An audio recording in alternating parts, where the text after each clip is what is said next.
Salut les potos, on se retrouve aujourd'hui pour la revue de l'épisode 9 de Blue Lock de l'arc U20, saison 2.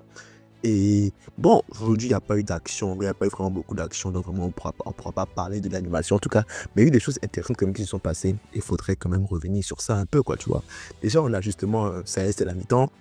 T'as les parents de Isagi qui sont très contents de voir l'enfant jouer et rencontrent la maman de Bashira. En fait, là maintenant, on rencontre un peu les parents de quelques joueurs, enfin juste de Bashira et de Shigiri, derrière la soeur de Shigiri, Bari.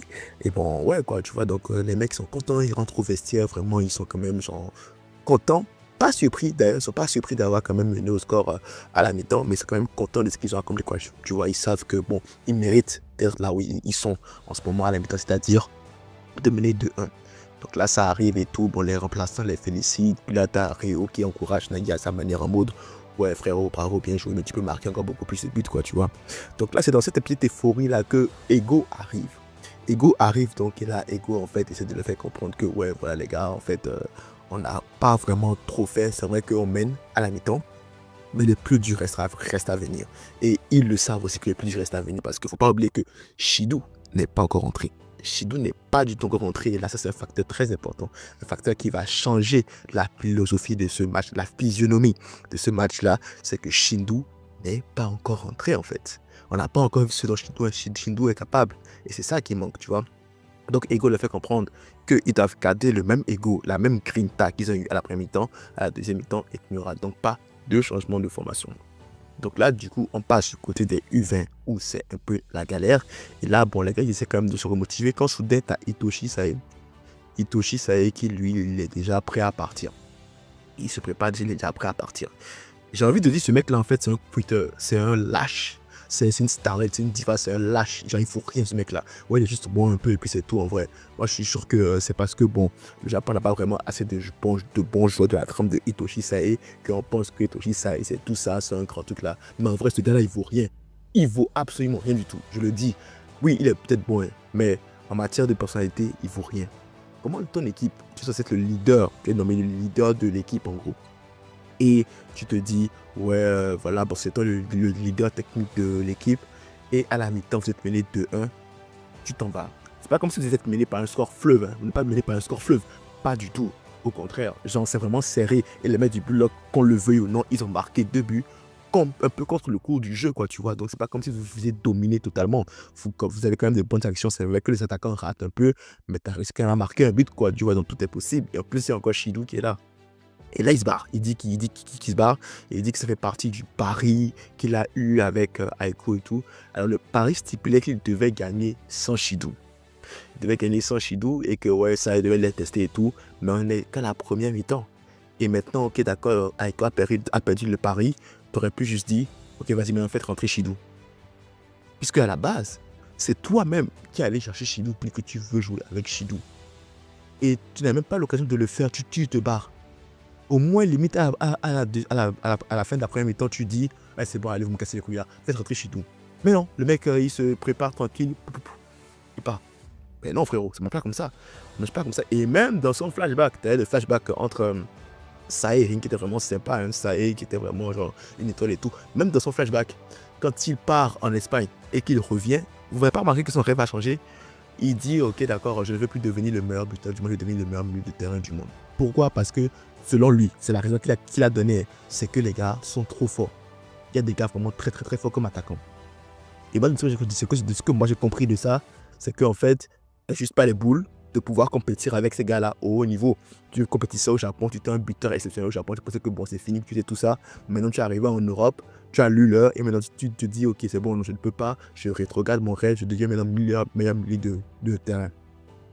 Ça, c'est bête parce que même dans le flashback, quand son frère lui reproche ça, et lui, il l'envoie balader, il dit en mode, tu comprends rien, Robert, dans ce cas, si tu veux, deviens le meilleur buteur et je serai ton meilleur milieu de terrain. Ce qu'il dit à Rin. Et c'est là où moi je reproche à Rin d'avoir eu ce syndrome-là du grand frère, en fait. C'est que dès qu'en fait, il a vu que son grand frère, Sae, ne veut plus continuer son rêve de devenir meilleur attaquant du monde, il n'a pas essayé de le raisonner en mode, oh, il faut que tu deviennes le meilleur attaquant du monde, il faut que tu ne peux pas abandonner ton rêve. Non, il a vraiment raisonné en mode, moi, mon rêve, c'est calqué sur le tien.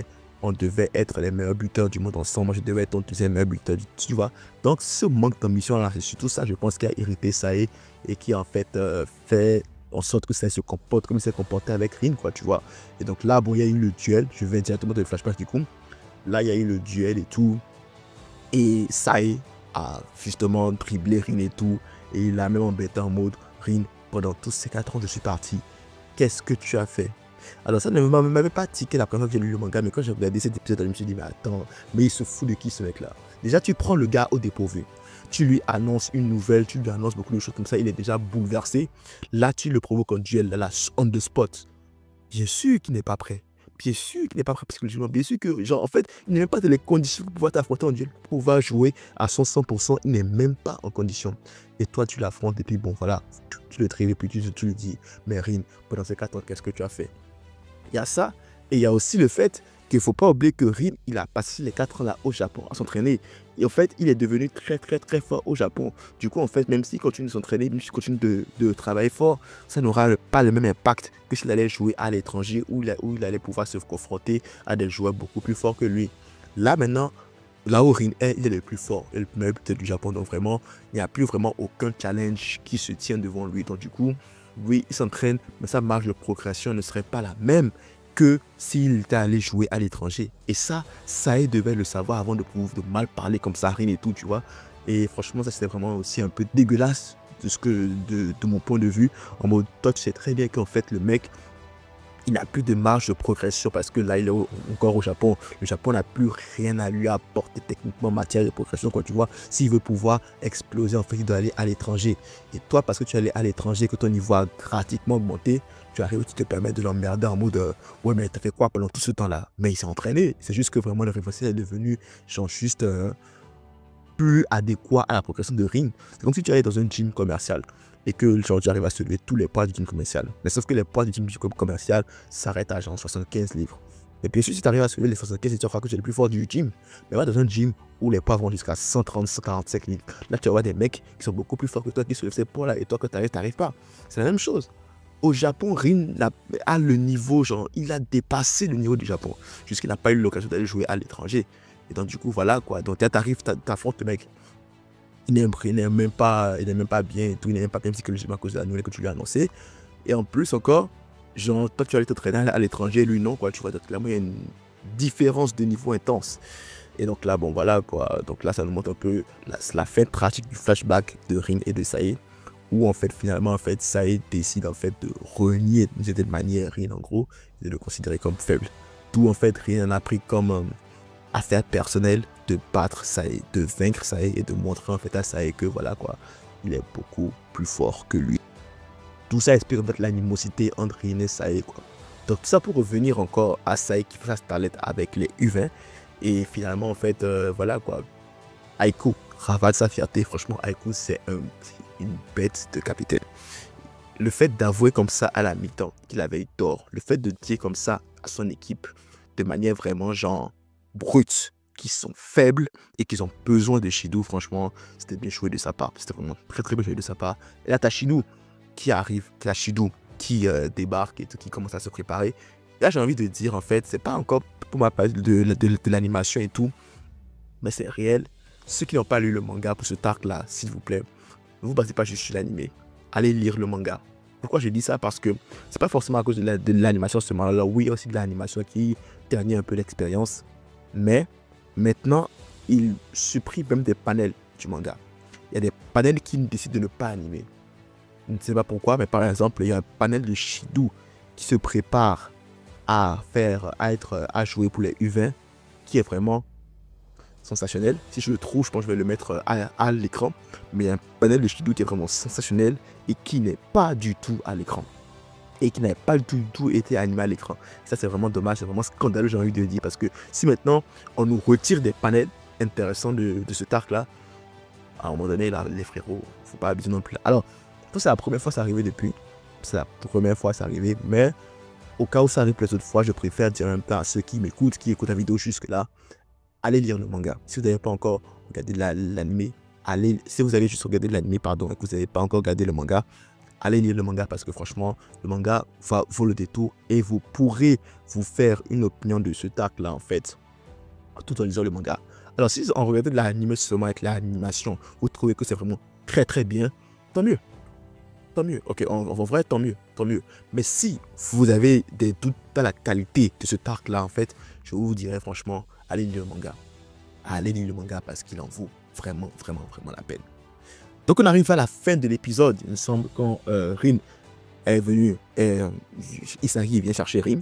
Et donc là, ils vont sur le terrain et ils se rendent compte tous les deux que qui est là? Shidou est sur le terrain. Shidou rentre. Shidou est prêt à nous sortir une putain de masterclass. Spoiler alert. Shidou va nous sortir une masterclass. Et franchement, en fait, nous ne sommes pas prêts. J'espère qu'ils vont rendre justice à Shidou parce que franchement, l'entrée de Shidou était juste incroyable. Donc là, voilà les Blue Lock qui menaient 2-1 à la mi-temps arrivent à la seconde mi-temps avec un nouvel obstacle, j'ai envie de dire, la personne de Shidou qui va jouer avec Sai. Sai et Shidou, la combinaison mortelle, ça promet de très très très bonnes choses. Sai aura enfin son attaquant parce qu'il avait dit aussi, il avait reconnu à un moment donné dans l'épisode que le Blue Lock quand même pourrait avoir des attaquants de sa trempe, pourrait avoir des attaquants capables de jouer avec lui. Et là, il va jouer avec un ancien du Blue Lock, la personne de Shidou. Donc là, on pourra voir clairement en fait ce que Sai est capable de faire avec l'attaquant correct, j'ai envie de dire. Ça n'enlève rien le fait que c'est une starlette et qu'il a failli quitter il n'y a pas, genre, il n'y avait pas 5-10 minutes avant, mais bon. Bref, ça nous promet de très très très bonnes choses et c'est quand même hâte pour le prochain épisode. J'espère quand même qu'ils vont le réussir un minimum. Mais sinon, pour ceux qui ne sont pas convaincus encore de la qualité de l'arc, qui sont encore dérangés par l'animation et qui n'ont pas lu le manga, je vous conseille d'aller lire le manga, franchement, ça en vaut la peine. Voilà tout ce que j'avais à dire pour cette revue de l'épisode 9, saison 2 de Blue Lock. Si vous aimez la revue, n'hésitez pas à liker, commenter, ça fait toujours plaisir. Si vous n'êtes pas encore abonné, abonnez-vous, vous avez encore plus plaisir. Max like, max partage, on se retrouve très très vite pour une nouvelle vidéo. N'hésitez pas à prendre tous son de vidéos proches. C'est tout pour moi. À la prochaine.